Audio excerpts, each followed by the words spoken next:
Hi everybody, welcome back to Mojo's Kitchen. Tonight we're making a delicious classic family meal, meatloaf. Now when you first hear meatloaf you might think, ooh, mystery meat, or something you might see in a cafeteria just slopped on a tray with some gravy on top. But we're going to change your total perceptions about meatloaf tonight. We're going to use tasty, healthy, wonderful ingredients from real sources, and it's just going to be the best meatloaf ever. So, I'm going to start by preheating my oven to 350. It's not going to take very long for me to mix everything together, so I'm going to go ahead and get that started and move over and talk about our ingredients that we're using. I'm going to start out with 2 pounds of beef from grass-fed cows. That's going to make a nice big loaf for us. We're just feeding 2 people, but I think this would feed 4. We're going to have some almond meal.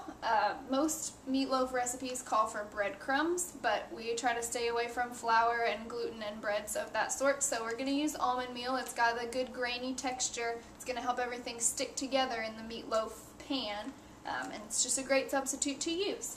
We've also got 2 pastured eggs, and then for flavor we're adding all these yummy things. We're adding 1 whole onion, we're adding some basil from our garden, a lot of garlic, adjust that to how much you like, tomato paste that's organic, salt and pepper, and then our secret special ingredient, cherries. We like to put these in meatballs. Meatloaf is like a big meatball, so we thought this would be really good in our meatloaf to add some sweetness to the other spices and flavorings that we're putting in there.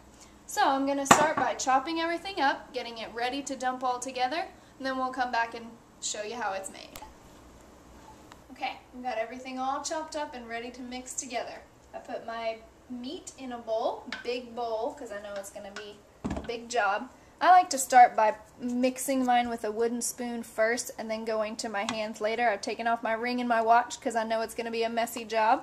But I'm going to start just by mixing it together with the wooden spoon. So I'm going to add my tomato paste first. I really don't think it matters what order you put stuff together in because you're going to mix it all up. But I guess I'm going to start by doing something that's a little more liquidy. We're using this whole can. It's about 6 ounces of tomato paste. Start poking that in there. I like tomato paste because it's nice and thick. I think this would be good if you used some chopped up tomatoes also for that tomatoey flavor. Most meatloaf recipes you see will probably have tomato paste. Okay, next I'm going to dump in my almond meal, which we already talked about is our substitute for breadcrumbs. We're putting about 1 cup of almond meal in there. And that's one of those things where if you make the recipe more than once and find that you like a certain texture, you can adjust the ingredients as needed, but this time we're putting 1 cup. Okay, it doesn't have to be too thoroughly mixed because I know I'm going to be doing this a lot. Next I'm going to put in my 2 eggs. Pretty confident about my egg cracking abilities. The egg also does the job of getting it all to stick together really nice and has some good nutrients if it's the right kind of egg. It's getting good and gooey. Alright, next I'm going to start putting in my flavors. We're going to add the garlic. It looks like a pretty big tablespoon. We used about 3 to 5 cloves. And crush them up with our garlic crusher. So, stick those in there. I love this teeny tiny little bowl. And I'm going to put our cherries. It's about a 1/2 cup. What we did was took some frozen cherries that we had gotten earlier and thawed them out, chopped them up, and then put them in here. Stir that in a little, just a little bit. Then I'm going to put my basil. Now, I'm not going to use all of this. We chopped it all up to use some of it for a salad that we're going to be making here in a little bit. So, we got about 3 tablespoons here. I'm going to put about 2 tablespoons. With the basil and with the garlic both, we just love using fresh things, but if you don't have those and you do have dried on hand, you can use the dry stuff. You're not going to want to use as high of a quantity of the dried because the flavor is a little more concentrated in those ingredients. And then finally the onion. Like I said, this is a whole onion that we chopped up. I'm going to put all of it in the meatloaf. You can adjust based on what you like. You can use red onion, white, yellow, any color. Now if you read our blog, you know that I like recipes that don't make a lot of dirty dishes. We used a lot of bowls here tonight for the display purposes, of course, for the video, but for you, you could just mix it up as you chop. Chop one thing, add it to the bowl. Chop another thing, add it to the bowl. And you're only going to use your knife, your cutting board, and your bowl, and maybe your spoon. Alright, so now I've got a pretty good mix going, but I know I can do better than that with my hands. So, I'm going to start mixing. Gives you a good way to tell also if you've got a good consistency, if it feels dry or if it feels too wet. Either way, I think that would just vary the cooking time. If it's really wet, it's just going to take longer to cook. If it's drier, it might cook more quickly and then of course be more dry when you eat it. So, it's looking really good. Alright, and the last thing I'm going to do with my messy hands is I'm going to rinse them off, and then I'm going to add salt and pepper.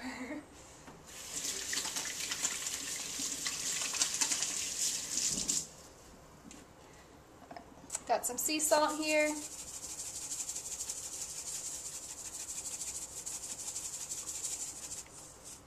And some black pepper.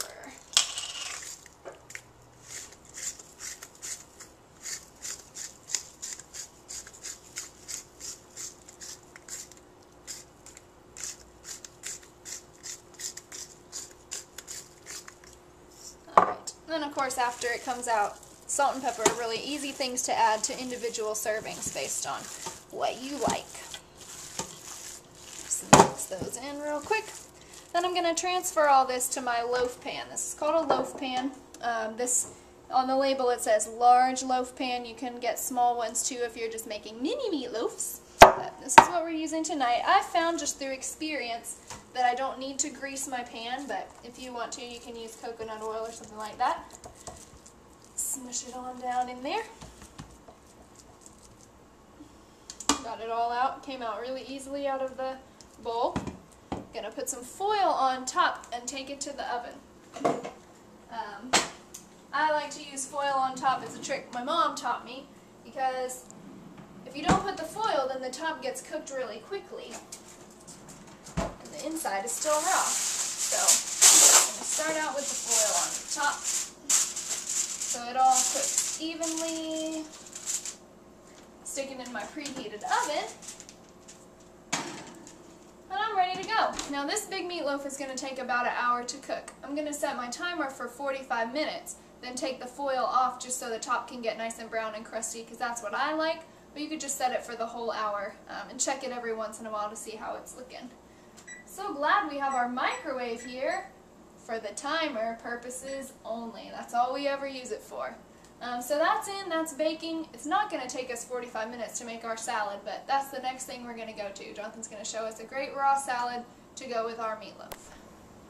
Hey everybody, it's Jonathan. I am going to make our salad, which is going to be very simple and very quick, but yet very tasty. We are simply making a cucumber and tomato salad with a little olive oil and vinaigrette. We're also going to put some of that basil that we used on the meatloaf into the salad as well. So I'm just going to quickly chop everything up for you here. We're using cherry tomatoes that we got in our CSA, and I've diced up most of them already, but basically we're just cutting off the top and then just quartering them. And these are wonderful. There's some of them are orange, some of them are yellow, some of them are red. Anyway, we're just going to toss that in. And then we're going to dice up our cucumber.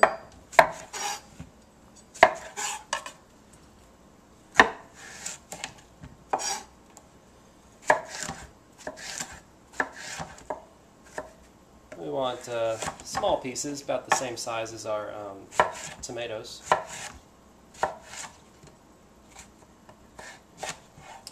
So I just get them in long strips here, and then I'll just dice them up.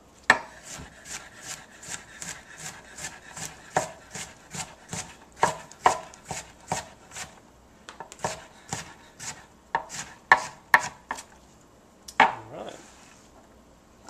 Add those to our bowl. Let me grab a spoon.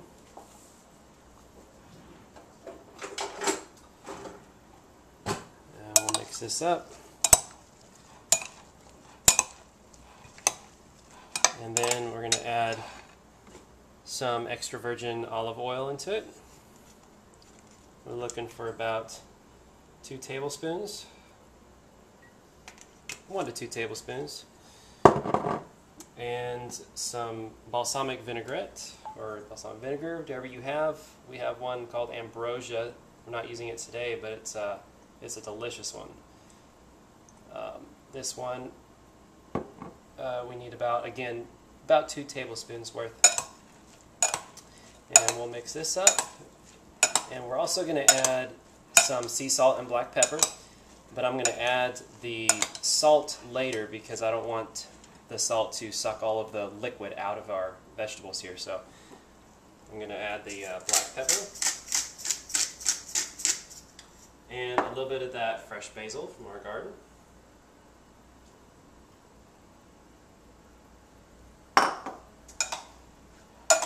And we're going to let this sit while the rest of our meatloaf is cooking, and let all the flavors kind of blend together. So we'll set this aside and it'll be ready for our dinner. Alright, so there's our meatloaf. We've got a nice piece of it here on my plate, ready to eat.